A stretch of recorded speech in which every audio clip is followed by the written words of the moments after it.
पता होगी, लेकिन यहाँ पर भी मैं आपको इन सभी के बारे में बता देता हूँ। इस पर क्लिक करके आप एक नया डॉक्यूमेंट यहाँ पर अपने MS एक्सेल में ला सकते हैं। इस पर क्लिक करके अगर पहले से अपने कोई MS एक्सेल में फ़ाइल को बना करके सेव किया है तो उसे ओपन कर सकते हैं। इस पर क्लिक करके आप अपनी MS एक्सेल की फ़ाइल को सेव कर सकते हैं। इस पर क्लिक करके आप अपनी MS एक्सेल की फ़ाइल को किसी दूसरे फॉर्मेट पे या फिर किसी दूसरी जगह पर दूसरे नाम से सेव कर सकते हैं। इस पर क्लिक करके आप अपने MS एक्सेल की फ़ाइल को प्रिंट कर सकते हैं, प्रिंट प्रीव्यू भी देख सकते हैं। इसके बाद इस पर क्लिक करके आप जो है अपने MS एक्सेल की फ़ाइल को प्रिपेयर कर सकते हैं। इस पर क्लिक करके आप अपनी MS एक्सेल की फ़ाइल को डायरेक्ट यहीं से जो है सेंड कर सकते हैं, ईमेल या फिर फैक्स। इस पर क्लिक करके डायरेक्ट जो है आप अपनी MS एक्सेल की फ़ाइल को जो है पब्लिश कर सकते हैं, कोई ब्लॉग वगैरह आपने अगर बनाया होगा तो। और ये जो लास्ट बटन है इस पर क्लिक करके आप जो है MS एक्सेल को क्लोज़ कर सकते हैं। तो यहाँ से हमारा ये जो है ऑफिस बटन ये पूरा कंप्लीट हो चुका है। इसी के बगल में यहाँ पर देखिए कुछ शॉर्टकट बटन दिए गए हैं। इसको जो है क्विक एक्सेस टूल बार बोला जाता है। यहाँ पर 3 बटन पहले से डिफ़ॉल्ट रूप से सेव हैं, जिसमें पहला है सेव, दूसरा है अंडो, तीसरा है रीडो। यहाँ पर आप चाहो तो और भी बटन ऐड कर सकते हो। इस पर क्लिक करना है, यहाँ से जो भी बटन आप इसके अंदर ऐड करना चाहते हो उस पर क्लिक करिए। देखोगे यहाँ पर बटन ऐड हो चुका है।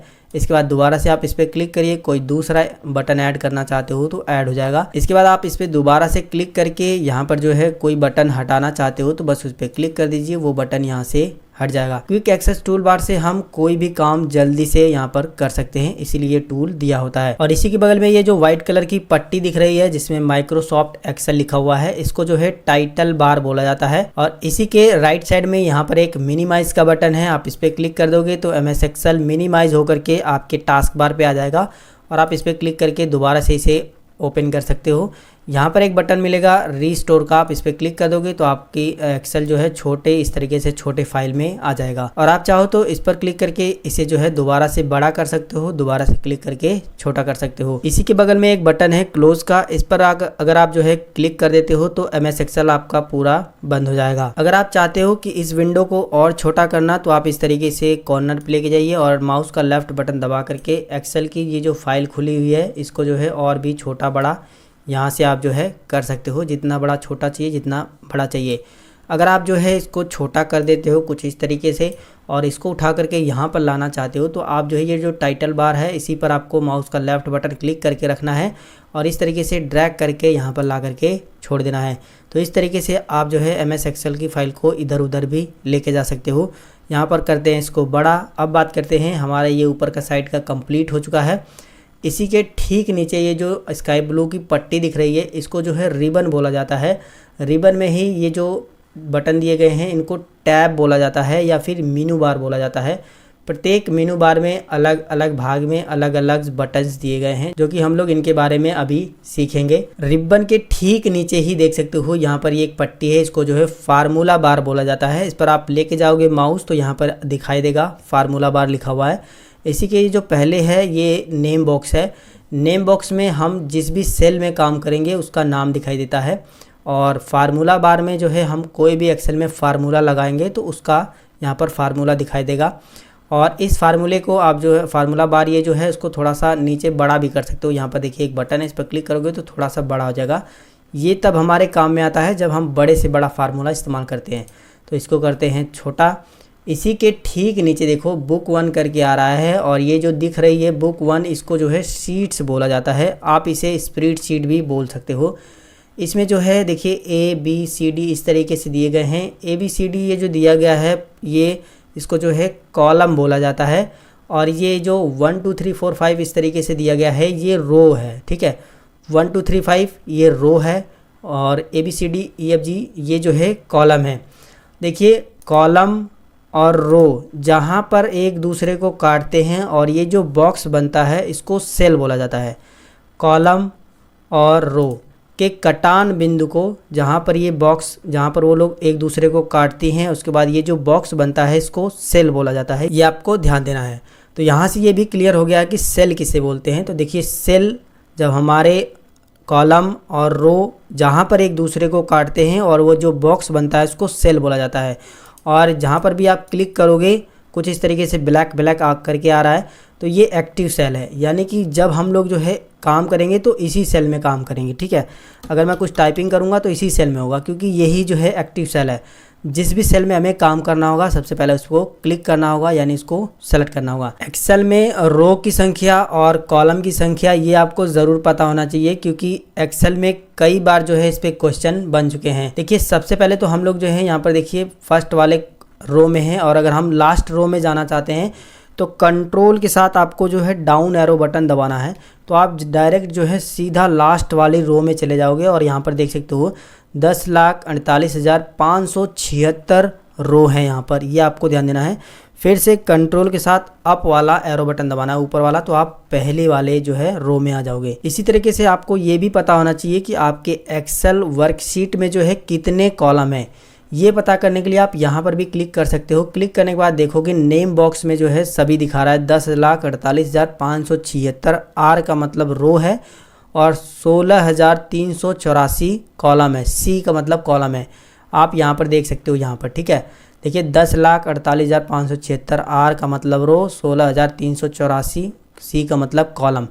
ये अगर आप जो है लास्ट कॉलम में जाना चाहते हो तो कंट्रोल के साथ राइट वाला एरो बटन दबाइए, तो आप लास्ट कॉलम में यहाँ पर आ जाओगे। अगर फर्स्ट कॉलम में जाना चाहते हो तो आप जो है कंट्रोल के साथ लेफ़्ट वाला एरो बटन दबाइए, तो आप जो है फर्स्ट कॉलम में यहाँ पर आ जाओगे। तो यहाँ से कॉलम, रो, सेल, कितने कॉलम कितने रो, ये सब पूरा क्लियर हो गया होगा, ठीक है। अब बात करते हैं इस सीट में आपको 3 डिफ़ॉल्ट सीट मिलती हैं। पहली सीट हमारी ये एक्टिव सीट कहलाती है, यानी इस सीट पे हम लोग काम कर रहे हैं, और ये डी एक्टिव सीट है 2 और 3। एक्सेल में डिफ़ॉल्ट जो है 3 सीट होती हैं, ये 2007 वर्जन में इस्तेमाल कर रहा हूँ। अगर आप जो है इसके ऊपर का वर्जन जैसे 16, 19, 21 इस्तेमाल करते हो तो उसमें एक ही सीट करके आता है, लेकिन 2007 में जो है 3 सीट डिफ़ॉल्ट आती है। आप बारी बारी से इन पे क्लिक करके सभी सीट पर काम कर सकते हो। अगर आपको जो है इससे ज़्यादा सीट बढ़ाने की ज़रूरत है तो यहाँ पर आपको एक बटन मिल जाता है इंसर्ट वर्कशीट का, तो आप इस पर क्लिक कर दोगे तो एक नई सीट इंसर्ट हो जाएगी। फिर दोबारा से इस पर क्लिक करिए, इस तरीके से सीट बढ़ती चली जाएंगी। सीट बढ़ाना तो हमने सीख लिया है। अगर मान लीजिए कोई सीट हमको डिलीट करनी है तो इसके लिए हम जो है किसी सीट, जो भी सीट हमको डिलीट करनी है उसको सेलेक्ट करेंगे, उस पर राइट बटन क्लिक करेंगे और यहाँ पर आपको मिलेगा डिलीट। इस पर क्लिक करके डिलीट कर दीजिए। बारी बारी से जितनी भी सीट को आप डिलीट करना चाहते हैं डिलीट कर सकते हैं। मान लीजिए किसी सीट का आपको जो है नाम बदलना है तो आप उस पर क्लिक करिए, उस पर राइट बटन क्लिक करिए, उस पर जो है रीनेम पे क्लिक करिए और ये यहाँ पर जो है जो भी सीट का आप नाम रखना चाहते हैं वो यहाँ पर जो है टाइप कर दीजिए, ठीक है। इस तरीके से वो सीट का नाम चेंज हो जाएगा। अभी देख सकते हो सीट 1 जो है हमारी गुलाब गुरु नाम से हो चुकी है। अगर आप यहाँ पर जो है इंसर्ट वर्कशीट पर थोड़ा देर माउस छोड़ देते हो तो देखो यहाँ पर एक शॉर्टकट बता रहा है शिफ्ट के साथ F11। जी हाँ, अगर आप जो है शॉर्टकट की मदद से जो है सीट नई इंसर्ट करना चाहते हो तो आपको बस कीबोर्ड से शिफ्ट के साथ F11 दबाना है। जितनी बार आप दबाओगे उतनी नई सीट आ जाएंगी। बस आपको ये ध्यान देना है कि जब आप शॉर्टकट से सीट इंसर्ट करोगे तो वो आगे की साइड में ऐड होती है। देखिए 8, 9, 10 करके ये आगे की साइड में हो रही है, लेकिन अगर आप इस पर क्लिक करके इंसर्ट करोगे तो ये पीछे की साइड में, मतलब इस साइड में इंसर्ट होती है।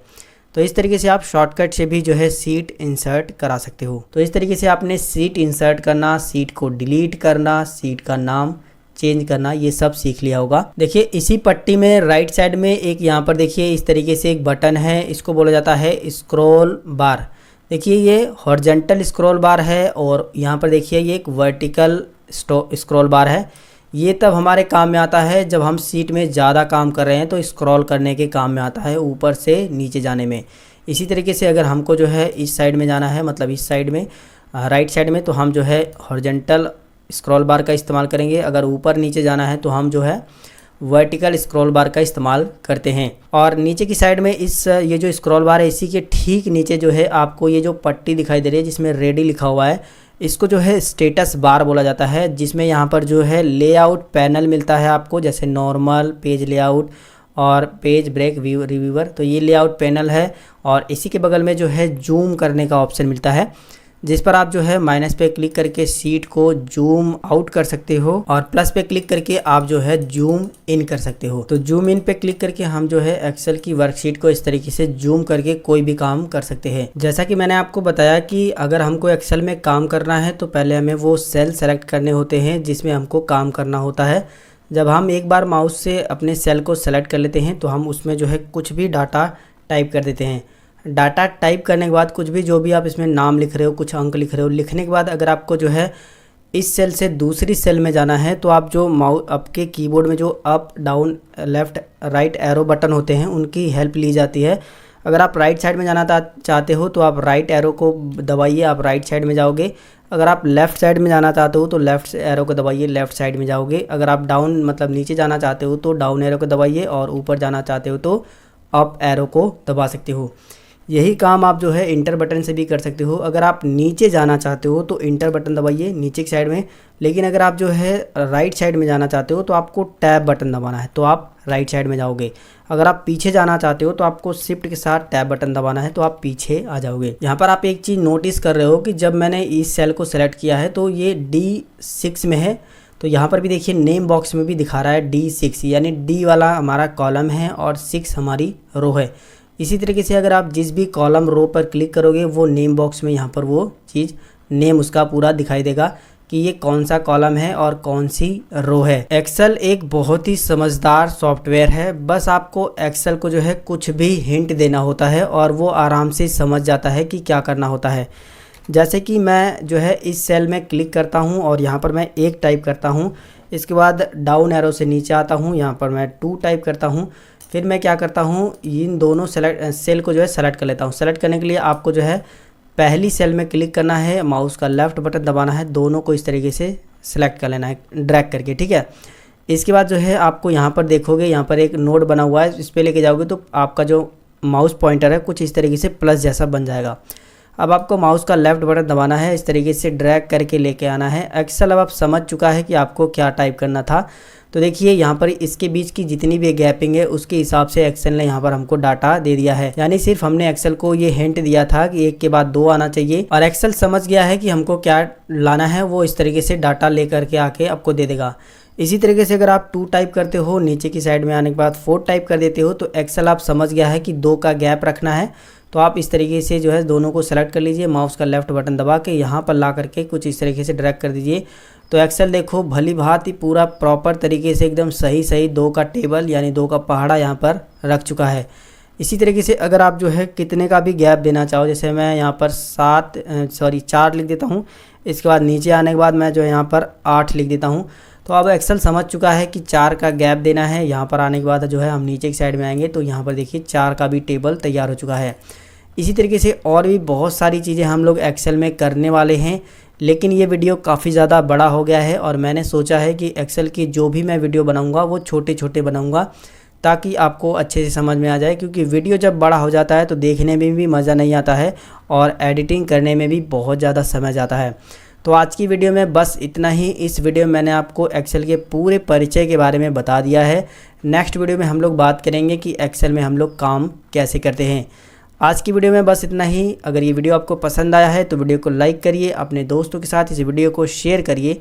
चैनल पे अगर पहली बार हो, अभी तक आपने चैनल को सब्सक्राइब नहीं किया है तो चैनल को सब्सक्राइब भी कर लो यार, क्योंकि हमारे चैनल पर कंप्यूटर रिलेटेड ढेर सारे वीडियोस दिए जाते हैं। मिलेंगे फिर एक नई वीडियो में एक नई जानकारी के साथ, तब तक के लिए जय हिंद, वंदे मातरम।